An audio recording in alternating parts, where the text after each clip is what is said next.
పెళ్ళైన తర్వాత first time లండన్లో ఉన్న భర్తను కోటి ఆశలతో ఎంతో సంతోషంతో బయలుదేరి ఫస్ట్ టైం తన భర్తను కలుసుకోవాలని పయనమైనటువంటి ఒక నవ వధువు కూడా మృతి చెందారు.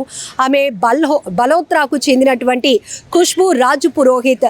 ఆమెకు జనవరి 2025లో మ్యారేజ్ అయింది. హస్బెండ్ లండన్లో ఐటీ కంపెనీలో జాబ్ చేస్తున్నారు. అయితే ఆమె తండ్రి అహ్మదాబాద్ ఎయిర్పోర్ట్కి డ్రాప్ చేయడానికి వచ్చినప్పుడు ఆమె తండ్రితో తీసుకున్నటువంటి ఫోటో వీడియోలు కూడా ఇప్పుడు సోషల్ మీడియాలో వైరల్ అవుతున్నాయి.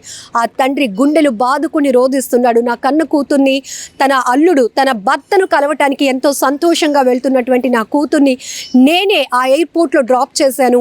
చివరిగా తీసుకున్నటువంటి ఈ ఫోటో ఇక నా జీవితానికే ఆఖరి ఫోటో అయిపోతుంది. ప్రతి ఒక్కరూ కన్నీరు పెట్టుకుంటున్నారు. ఈ విమాన ప్రమాదంలో చనిపోయినటువంటి 242 మంది, ఇంకా మృతుల సంఖ్య పెరిగే అవకాశం కూడా ఉందంటున్నారు. ఇక ఇద్దరు అమ్మాయిలు అయితే గ్రాండ్ మదర్ బర్త్డేని సెలబ్రేట్ చేశారు. తిరిగి అహ్మదాబాద్ నుంచి లండన్కు ప్రయాణం అవుతున్న సమయంలోనే ఇదే విమాన ప్రమాదంలో వారు కూడా చనిపోయారు. ఇక ఒక సెల్ఫీ వీడియో, కుటుంబం మొత్తం 3 పిల్లలతో పాటు 2 డాక్టర్స్ భార్యాభర్తలు తీసుకున్న సెల్ఫీ వీడియో కూడా ఇప్పుడు వైరల్ అవుతోంది. ప్రతి ఒక్కరిని కన్నీరు పెట్టిస్తోంది.